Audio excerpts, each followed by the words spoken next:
following panel is part of the Comics Arts Conference. The CAC is an academic conference that takes place every year at WonderCon and the San Diego Comic-Con. Our mission is to bring academics and professionals together with the public to discuss the medium that we all love.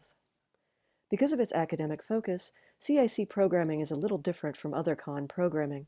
We hope you enjoy it. You can find more information about the CAC, including how to apply to present at future meetings, at our website at comicsartsconference.wp.txstate.edu.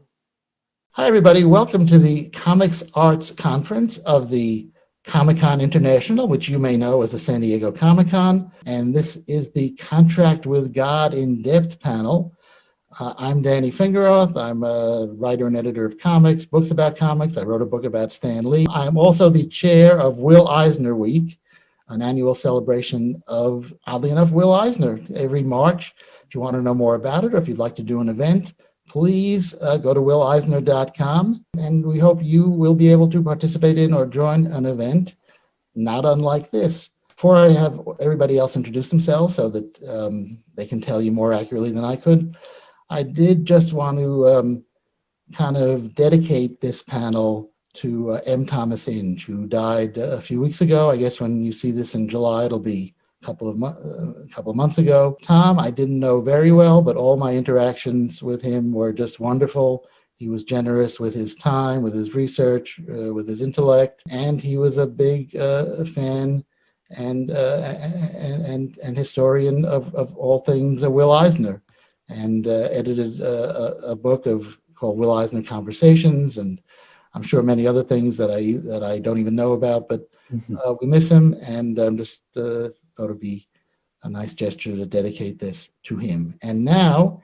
I will go by the pictures, little pictures on my screen, and start with Andrew Kunka. Andrew, tell us about yourself and your connection to Will Eisner and his work. Okay, thanks, Danny. I'm Andrew Kunka. I'm English professor and chair of the department at University of South Carolina Sumter.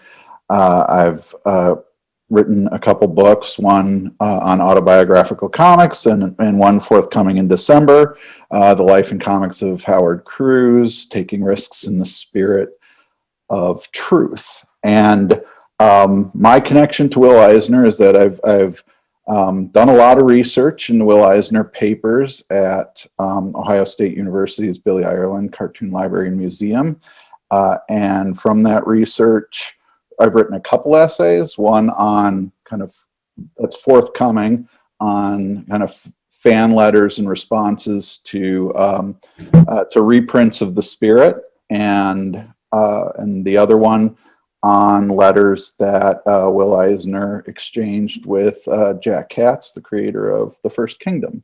Denis Kitchen. Well, I was lucky enough to meet Will at my very first comic convention in 1971, and that led to my soon becoming his publisher via Kitchen Sink Press. That continued until 1999, and then I became his art agent and his literary agent. NC Christopher Couch, but you can call him Chris. So I was an editor at Kitchen Sink Press for 5 years. Thank you, Dennis. And I was Will Eisner's in-house editor there. I teach history of comics at the University of Massachusetts Amherst and at the School of Visual Arts. And I was really honored to bring Will Eisner to the University of Massachusetts Amherst twice. Once for a 20th anniversary conference for Contract with God. That was supported by a lot of wonderful institutions, including MTV. And it's the basis for Will Eisner Profession Cartoonist, the video series. Both times when I brought him to UMass Amherst, it was recognized with front page feature articles in the arts sections of the New York Times, written by cultural critics. The second time he came, he announced the plot, and I was honored to work with him as a research assistant on that. And I've co-authored 2 books about Will, the Will Eisner Companion, with Steve Weiner, and Will Eisner, an exhibition catalog for a show at the MoCA Museum in New York. So Travis, tell us about yourself and your relation to Will and or his work. I am a distinguished professor of psychology at Henderson State University, a place where Will Eisner visited once upon a time. And while I'm best known for writing something about Batman, I have also lately been the producer and tech guy on these videos that we've been doing at conventions and for people to use with their programs for Will Eisner Week. Indeed, yes, and you should check out those programs at the Will Eisner Week site on YouTube. There's a lot of very cool stuff that we did this past March, and again, if you haven't seen it, some really wonderful, wonderful stuff. Thank you. The origin of this is Dennis and John Lind put together a few years ago what's called the Contract with God Curators Collection, which we'll talk about in a minute. That was a monumental feat of scholarship and editing and production, and so that sort of was the kernel of this, and so that'll be a lot of the images you'll see, and it's sort of interesting because, of course, it's Contract with God, the book that came out over 40 years ago that so many people have read and is in so many syllabi, if that's the plural of syllabus. I'm sure. Probably better than syllabuses. But whatever it is, a lot of people teach it and have read it. And but this book was really a landmark, and again you'll see why. And so that's the core of this. But everybody here has something smart and insightful that they've said in the past about Will, and will say again, and maybe discover new stuff. This is the 2-volume and the lovely slipcase. How did this come to be, this Curators Collection? It's something that John and I had talked about for some years. He happened to see them. The Eisner art is housed in my home, and so John sometimes gets a sneak peek at it. And so we long talked about the idea of 2 volumes that would show the pencils and the inks in side-by-side companion volumes. It's rare, if not unprecedented, that a book of this stature survived in both its preliminary form and its final form. And so all of the material here was shot from the original art at exceptionally high resolution. So it's as good as looking at the originals themselves. That's young Will Eisner with hair, not a toupee, not implants. Actual Will Eisner hair. Will must be, what, 23 here, I think? Something like it's 1940. Will was a artist and writer and packager in the golden age of comics when Superman and Batman and Captain America first appeared.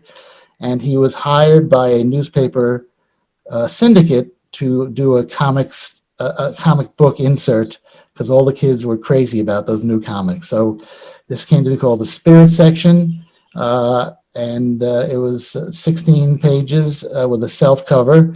And so Will, I guess, was probably one of the things he's best known for is the wide variety of in effect covers, but really the first page of Spirit stories with a different innovative design every time. And then of course he came through with the goods. He did stories that set the mark for every other artist who followed him in comics, much of it echoing the New York tenements that he grew up in. It was called Central City. In some stories, Will would slip in a Yiddish pun. He was from those Jewish tenements of Brooklyn and the Bronx.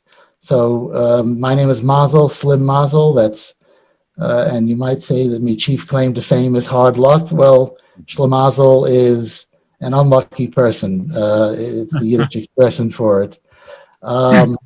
Again, New York, the Bronx, whatever you want to call it, though he called it Central City, this is just Will's vision of a Bronx candy store in the Jewish neighborhoods of his childhood. And It kind of reeks with atmosphere, and I use the word reek in a good way, but these are just the people Will would have known and grown up with.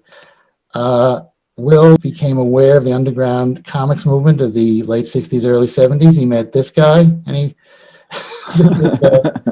this is Denis Kitchen, looking exactly the same as he does today, except different facial hair. And this was the era, of course, of Zap Comics, and the whole movement, including Denis's Kitchen Sink, which at a certain point started putting out reprints of Will's classic spirits, and then new material by Will.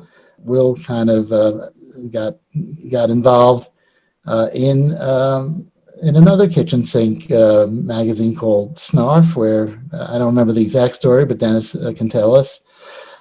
So from this, Will realized there was an older audience that was not just kids and wanted more than superheroes. Factor in this elements like this guy named Jan Pierce, who was a Metropolitan Opera star, who was also a cantor and sang a lot of Yiddish folk songs, including, with my research, I think I was one of the first people to find this, but a popular song of its day called A Plea to God, sung by Jan Pierce. Other people sang it. This is called a Din Torah mit Gott, which is basically means a contract with God. There's a poem, I'm not quite sure of the origin of it, by the Kaddish of Rev. Levi Yitzchak Bardashever, and I don't know anything more about him than what it says here on this page. But if you look in the translation, the Yiddish is on the left, transliterated, and on the right, I, Levi Yitzchak, son of Sarah from Bereshev, have come to you in a lawsuit on behalf of your people, Israel. This is, I don't know for a fact, I never had a chance to ask Will, but I have to think that this was in the back of his mind or his subconscious, creating contract with God. This is a movie called The Angel Levine, based on a Bernard Malamud story in which Harry Belafonte and Zero Mostel star, and the Mostel character, you can get a look at him there, I think is very much, at least, it seems to me Will used it as something of a model for the main character in the lead story in Contract with God, which is that was the original, I believe it's the original edition of Contract with God. And that brings us to these two guys. So Denis, finally, pick up the story. John designed this book himself, and he was the editor, so he's more responsible than I was, though I contributed an essay and certainly was part of it. One of the wonderful discoveries, I would say, in doing this was the changes that Will made. Some things he penciled and chose not to ink, for example. My very favorite, if you happen to have it, there's the page where the young Frimi Hirsch is in Siberia and he's first writing his contract with God on a slate. So in the pencil version, Will had what you saw in the final inked version, but there was a paste up. And Will tended to put his paste ups in those days on top of the first original using rubber cement. And any of you have any experience with rubber cement, you know that after some years, it dries up and it no longer has any adherence. So the top panel fell off, and underneath, I couldn't believe what I saw. It was the actual legal language that was Will's first thought that this young Frimi Hirsch put on the slate. He obviously thought better of it for reasons I think were smart, but none of us had any idea that there actually was a contract. I think he decided not to include it in the final version because it probably would have been a distraction and people would have argued over the language and how could a young boy have even written in any kind of legalese and so forth. But that was a rather stunning revelation and my favorite.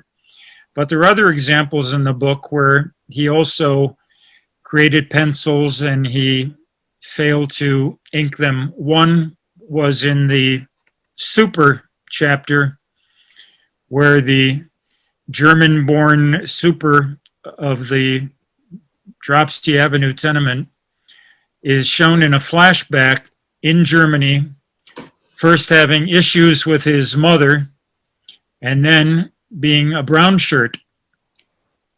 So again, I think Will thought, this guy's already a heavy. I don't need to show him with mother issues and as a Nazi, so he chose not to include it.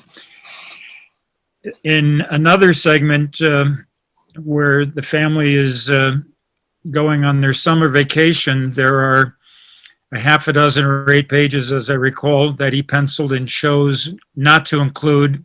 They involve the family's ride on a train, where really nothing much happens, and I think for length he edited them out. So when you actually compare page by page, there will be a number of surprises, pages you didn't know existed that he self-edited out, and then others where there are subtle changes in both the layout and the language. So it's a book of revelations in a way. You know, my experience as an editor with comics artists is that if they have to ink something on vellum, they hate it. It just is an incredible extra work. And yet Will did this book more or less print size, which was printed as, I guess, as a trade paperback of its day. But he inked it. That's why we have this book, is because he did the inking on vellum, which is kind of a translucent paper. His pencils were so tight that if you compare some of them, I mean, they're virtually the same. So he inked them very, very much as they existed. So only in instances where he changed his mind do you see significant changes. I'm grateful, of course, because the pencils are preserved. There's no other instance where Will's pencils are preserved. You see his very rough thumbnails on other graphic novels, but they're much, much rougher than these tight pencils. So this was a unique opportunity, and there will never be another book like this about Will's work unless you use the much rougher thumbnails in comparison. Oh, Dennis, I think I found it. This is the contract. There it is. There you have the bottom half of the young Frimmy Hirsch falling away, revealing the whereas and therefore language, which, you know, if you know anything at all about Will, you knew he was a very astute businessman, and he was not a lawyer, but he thought like a lawyer. And he wrote his own contracts, and it just was his instinct. If he's doing a book called A Contract with God, of course, there must be a contract, and he will write it. So I laughed. I truly laughed when I saw that this was his first instinct. But the editor in him thought better of it and covered it up and left it to the reader's imagination.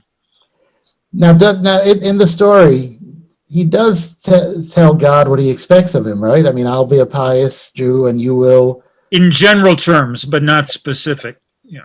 So, you know, I think the editor and maybe the writer in him too realize that whatever you think you believe, everybody has their own contract with God. So maybe it's better left to the imagination.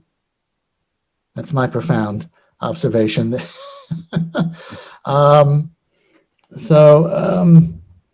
Did you learn? I guess, I know what it was. Did Will generally work did he write a script or did he kind of, how did he, and this is open to everybody else who studies his work process too.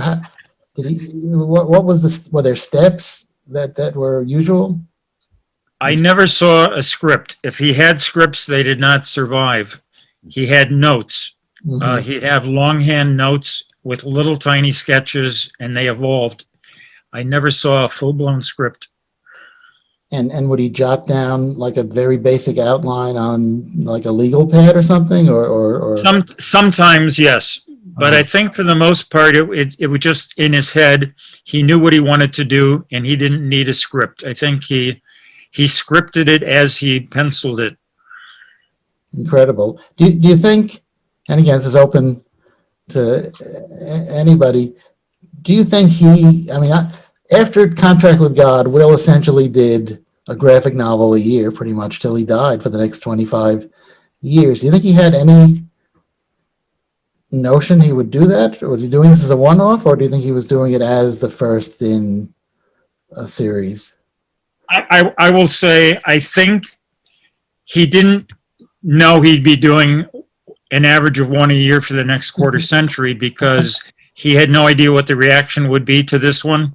Right. And I think he was pleased enough with what he did and the reaction and how it helped in many ways shape the industry and the views of other creators, that he was then encouraged, and he got great pleasure out of it. And so, as we now know, he did another 20 or so of this nature, but I don't think it was part of a grand plan in 1978. One that raises a question for me, because I remember looking at when Signal from Space or Life on Another Planet is serialized. There's not a lot of time between the publication of Contract with God and the beginning of that serialization. So did he start that new project pretty quickly after finishing this? I think so, yes, but that was a different experiment. That was his only real science fiction graphic novel. Mm-hmm. And it's very different from everything else he did after that. I think, to me, Life on Another Planet is kind of an extension of the Spirit. If you take that character, Jim Blood, even with the hat, he's kind of a stand-in for the Spirit. So I think it wasn't until he started doing additional autobiographical material based on his own life and his wife Anne's life that I think he saw there were a lot of stories he wanted to tell. And of course, some were purely fictional, and at the very end, the plot was purely didactic. But again, I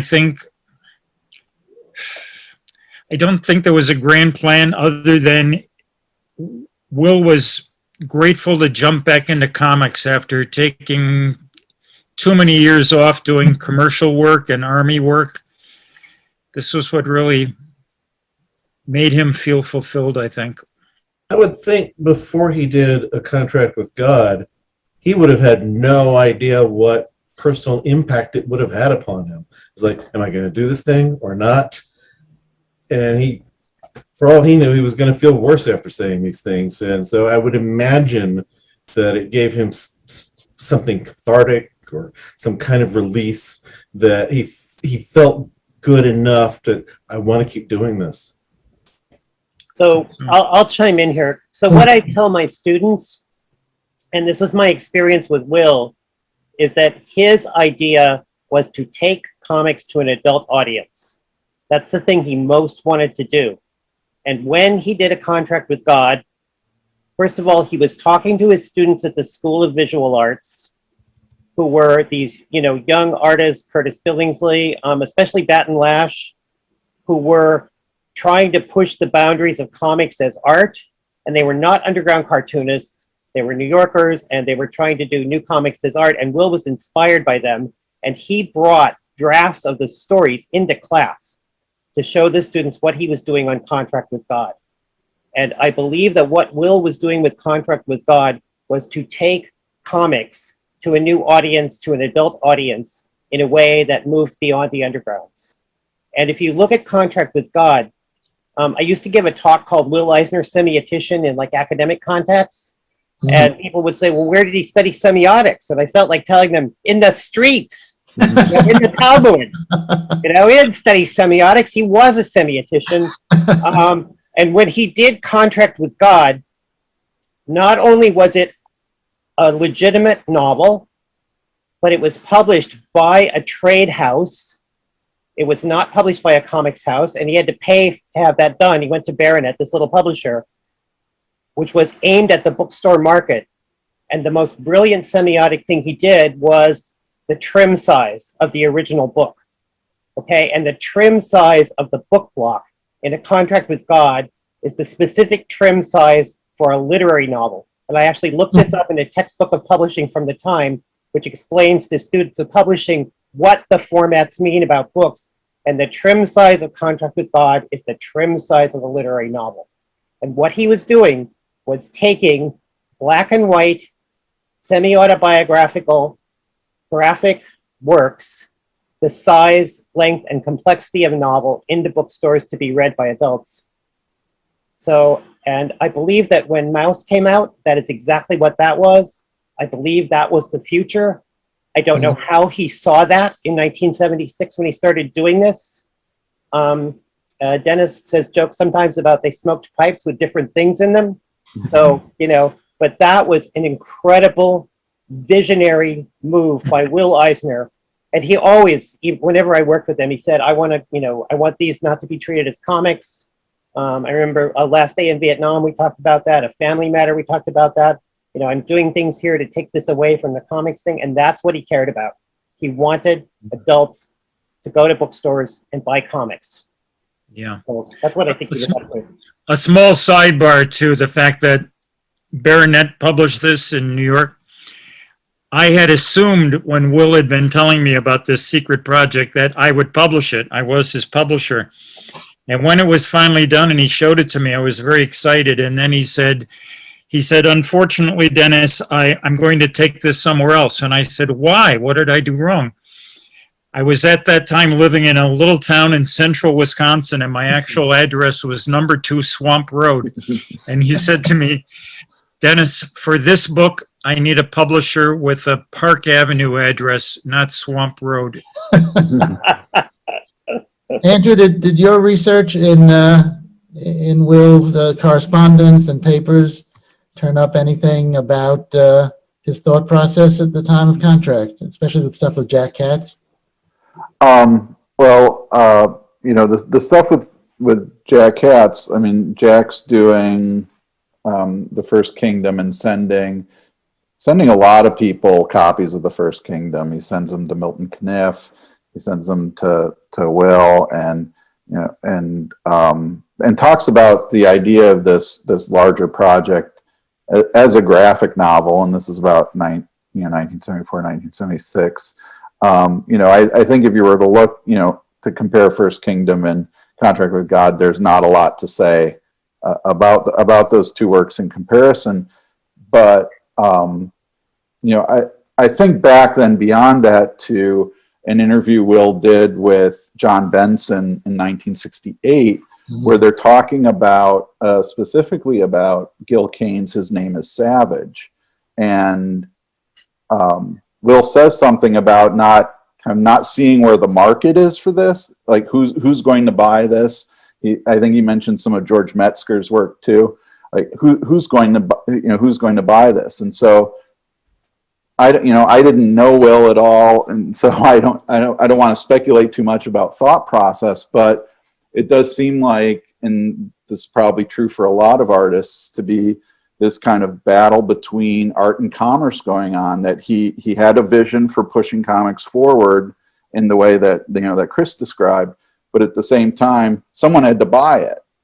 And so if he's thinking about that as far back as 1968 and probably even earlier than that, I'm imagining something happens with, you know, meeting Dennis and seeing the underground and so on. He hadn't been to a comic convention. He didn't see what was developing with fandom.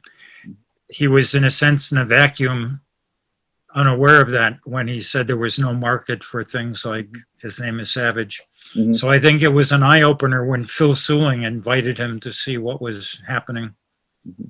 I always wonder if there's a connection there, because also Gil Kane does Black Mark for Ballantine, and Oscar, is it Distel? Is that how the name's pronounced? Was the force behind that. So then when Will brought Contract with God to him, and his famous response was, "We don't publish comic books." I always wondered if we don't publish comic books anymore. That is that the failure of Black Mark to be, you know, a big deal was, or to continue as a series, was kind of had an effect on, kind of cooled them to doing something with Will. So I have another little thought about this, which ties into who's going to buy this. And one of the things I liked a lot about Will was that he was extremely strategic. And in the 1970s, Jewish American literature was having a moment. It was extraordinarily successful. In 1976, Saul Bellow won the Nobel Prize for Literature, specifically mentioning Augie March. Also in 1976, a book was published called World of Our Fathers, the Eastern European Jews, How They Came to America and the World They Created There by Irving Howe, that was a massive bestseller for years and years and years, and really launched a moment of nostalgia and interest in and rediscovery for Jewish life on the Lower East Side. It was a cultural earthquake almost. These two things happened in 1976. In 1978, Will Eisner publishes a graphic novel for adults in bookstores in black and white that appears on the surface, at least for a moment, to be a literary graphic novel about Jewish life in New York. So I think he knew, or he hoped, that there would be an audience for this that would respect it in a literary way, because if Saul Bellow can win a Nobel Prize, well, maybe Will Eisner can publish a graphic novel. And actually, Danny, if you could bring up my first two slides, I'd be really grateful. Sure. The first story, In a Contract with God, is really the most Jewish story in it, okay? And it's about a father losing a daughter, and we know heartrendingly that that's Will losing Alice and all of that. But the scene where Fremela Hirsch comes home is taken directly, almost exactly, from the performance of Marie Schwartz in Tevier. And it's the moment, if you're a Jewish person, you're looking at this in a bookstore, you see this, you're going to say, I have no daughter. You're practically going to start crying, right? Because it's Marie Schwartz there on those pages of that book in the most emotional moment of Shalom Aleichen's most famous work that becomes Fiddler on the, and all of that. So can I have the next slide too, then, after that? So this is the model for Fremela Hirsch, is Marie Schwartz. And there is no way that a Jewish reader is going to pick up this book and not say, oh my God, I know exactly what this is. And I think, as I said, well, I think they would know it by way of Fiddler on the Roof. I don't think there were that many people who saw the 1937 Tevye and his Daughters, but you Fiddler on the Roof, would be everybody. surprised. That was also a moment when Yiddish film was being rediscovered. That's where Will took these images from. You know, that's a very good point. And Yiddish theater was having a moment as well. There's a famous PBS thing that I show in my classes on 2nd Avenue with Mandy Patinkin hosting it. And, there's all this interest. It follows World of Our Fathers. It was a moment, believe me, everybody knew who Marie Schwartz was in the New York Jewish community in the 1970s. You just knew. So, in my opinion, I wasn't there, but what can I tell you? Well, I was, and I was, of course, I was obsessed with this stuff and a film student. So, I was one of the few people who'd, been a Moshe Osher fan at age 6. So I'm really probably not the typical audience, Well, but there was a massive audience for World of Our Fathers. Right. That is that. And the Yiddish film revival, you're right about that. That's when Sharon Revo started the Yiddish Film Center at Brandeis. All that stuff was going on. And But Will was strategic. One of the things I think about with that strategic nature that you're talking about too is that there's also enough explanation in here for someone who wasn't familiar with some of the cultural touchstones. So we learn what a kukulin is. That probably wasn't necessary for the audience, Chris, that you're describing. I love hearing you guys pronounce Yiddish words. Can you do it again? I must pronounce them, but the effort is really appreciated. What is it? Kukulin. Oh, kukulin. Sorry. Kukulin. I'm sure somebody. I should. Yeah. Somebody who really knows Yiddish would correct me. Andrew, I'm sorry. Were you in the middle of No. That's it. It's interesting what Chris is saying because like I said, as I was reading it, from obviously the perspective that can't even pronounce some of these words, that there's enough, explanation there of the cultural touchstones that I was able to get it. So he's got that. He seems to have that audience in mind too, as well. Oh, sure. Jules Feiffer's great comic book heroes informed a whole generation that there was such a person as Will Eisner. I mean, that's mine too. That is how I discovered Eisner, was through Feiffer's book. Me too. Yeah. So, because everything else, okay, here's an old Superman story, here's an old Batman story, here's an old Hawk. What the hell is the Spirit? I discovered him through, this is ingrained in my memory, going to a barber shop when I was about 8 years old, and when there was one of the Warren Christmas special spirits with the the blind kid with the black glasses, was like, that was ingrained in my mind. I was a comic reader at the time, but it was mainly like, Richie Rich and stuff like that. And then that image just was like, there was something both kind of unsettling and attractive about it at the same time. So, and I didn't even know what it was. And so then years later, when I'm discovering kind of the Spirit as a whole, realizing, oh, that's that image from that, semi-traumatic barbershop experience. Well, imagine what the barbershop experience would have been like if the comic had the story of that guy on death row getting the haircut. Yeah. You would never got another haircut for the rest of your life. This is another chapter in Will Eisner as a strategist, which is when it came time to create a graphic novel for adults to go into a bookstore, Will created a new artistic style for his graphic novel. And it was based on Franz Masriel and German Expressionism, and also on the American Ashcan School artists like John Sloan. This is John Sloan's famous cover from The Masses about the Rockefeller Massacre in Colorado. And Will had not worked in black and white before. He had not done this kind of style. He invented a new style which carried certain messages to the readers. Again, it's the 1970s. There's a lot of cultural ferment. People would know who Kit the Kolwitz was and things like that.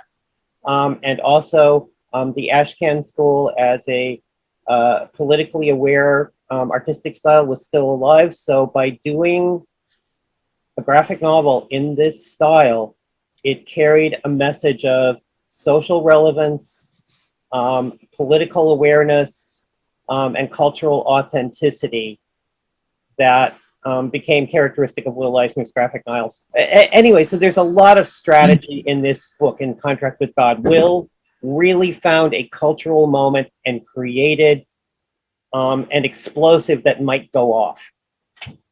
Travis, again, for everybody, but especially since Travis is our designated psychology professor, Will Eisner spends his life drawing the Spirit, drawing how to talk to your plants, drawing how to not blow up your gun. Where the hell, whatever he did, as great as it was, he was not revealing a lot about Will Eisner. Where does he suddenly come up with these? Contract, the various stories, the stories of Will disguised in various ways. Cuchulainn is pretty much all autobiographical to the point of calling the character Willie. Where does somebody come up with that after years of doing stuff that's not personal, and suddenly the next 25 years it's all out there? This is something I think about a lot and wonder about a lot. It's not like he talked very easily about certain aspects of his life. There are a lot of people who said he never did talk about Alice around them. There was a biographer who was spending time with Will, and he'd been told repeatedly, don't ask about his kids, until Will finally got to talking about himself, and Will even say, I know you need to know this. But those are the kinds of things that somebody has suppressed, not repressed. He knew it happened, but at least out loud suppressed, holding back.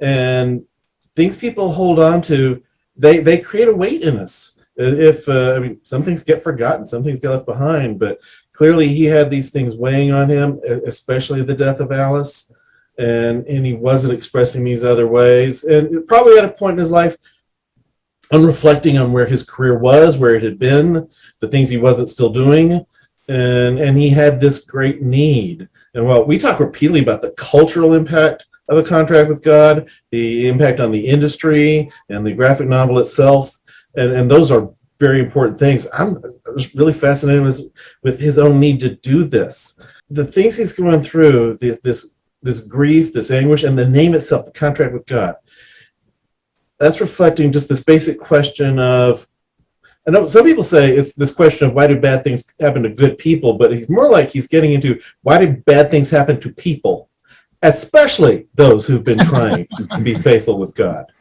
Because, I mean, you go through, especially the other stories in there, he's not always writing about good people. Yeah, he's showing that they're not all good, they're not all bad. He's got con artists and others throughout the set of stories that we're calling a graphic novel. But he's asking these questions.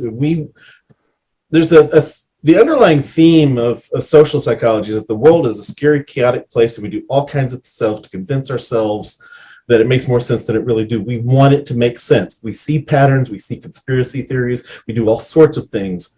We want the world to make sense to us, and he wanted his pain to make sense. And there's this just world phenomenon. We do all kinds of things to try to see the world as just, and if we can't, it can just weigh on us. And he'd have had these weights that he needed to express somehow. And what I brought up earlier, I'm just wondering, it's like, it may not have completely unburdened him and helped him get over anything, or he wouldn't have kept doing these autobiographical things. But I think clearly he got enough emotionally out of the process that he felt like continuing to do it on the personal side, not just the Will Eisner, the businessman side. And we know he was a businessman when he was a teenager. That's really interesting. One of the things that you said, Travis, there struck me about one of my impressions too in rereading Contract with God this time, is when you talked about how, you know, the people, there aren't a lot of good people in this story, period.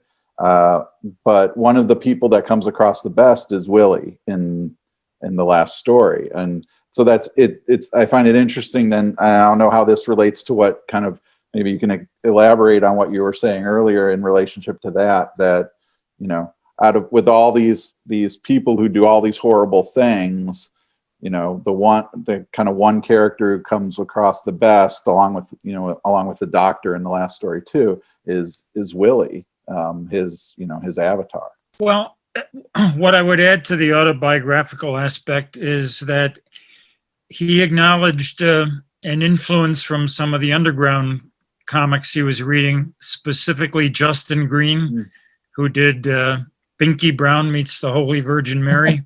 Yeah. It seems like an odd influence, but at the time I had been sending him all kinds of undergrounds. He also would sometimes comment about Robert Crumb's autobiographical comics. Was Will especially, or at all ask him religious? if he could do comics like that. He said, no, he was definitely secular. In fact, when Contract with God first came out, he showed it to a neighbor who was a very religious Jew. And the neighbor was convinced that Will had become religious. And he also loved his interpretation of the first story. And Will found that amusing. Comics. So do you know why since he wasn't, why did he choose those that are three context? It's a good question. Again, I wish I had asked. Having some influence without God in the equation, though, he has nobody to express was anger Will to. especially, or at all religious? So God may at least indirectly. No, he was definitely secular. Him wishing there's somebody to be mad at. In fact, when Contract with God first came out, he showed it to a neighbor who was a very religious Jew. He told me that when the neighbor was convinced their daughter died, Will had become religious, wanted to see a rabbi, and they found that amusing. They listened to the rabbi, and Will was very dissatisfied. He said it was just a lot of platitudes. It's a good question. Nothing personal. It was nothing helpful.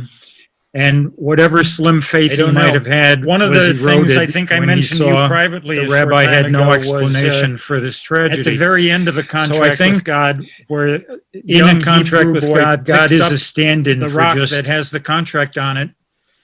his Life. name is Life Moishi. Being Unfair, Right. and you Am I have to yell at pronouncing that right? someone. Close enough, Moisha. Yeah. And God.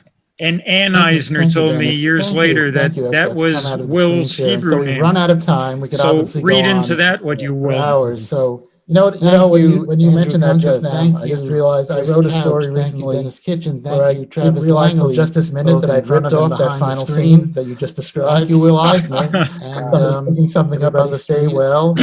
Oh, that's where I got them from. Thank you, Danny. Okay. Yes, and thank you, Danny. Without God in the equation, though, he has nobody to express anger to. And so God may at least indirectly can represent him wishing there's somebody to be mad at. I think so. He told me that when their daughter died, Anne wanted to see a rabbi, and they went and they listened to the rabbi, and Will was very dissatisfied. He said it was just a lot of platitudes.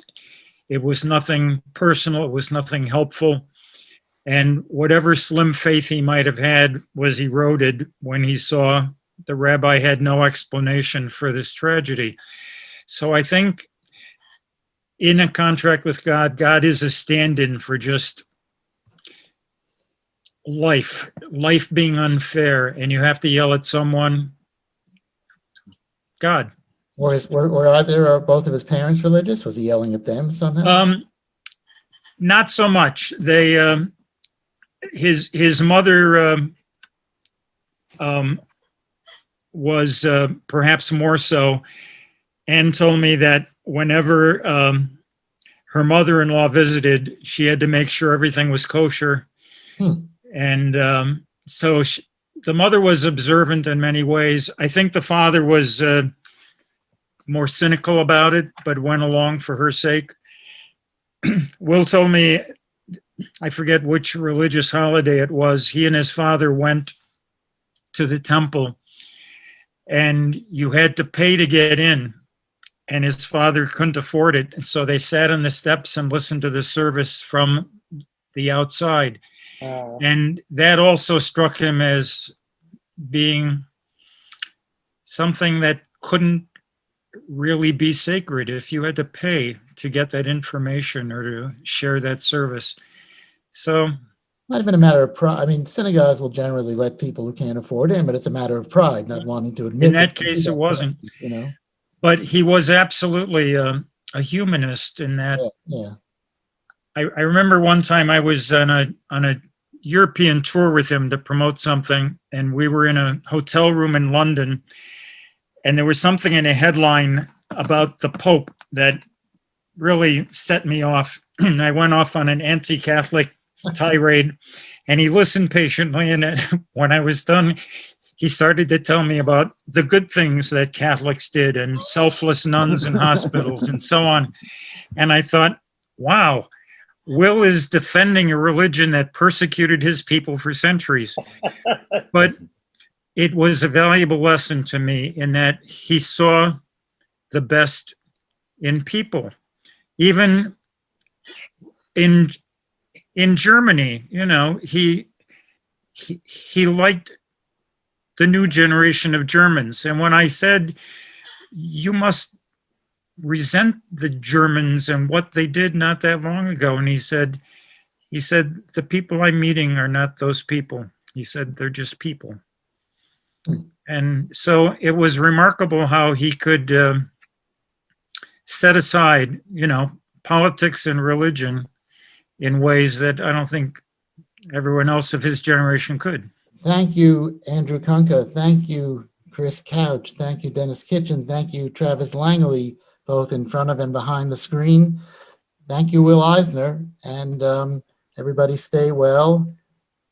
Thank you, Danny. Yes, and thank you, Danny.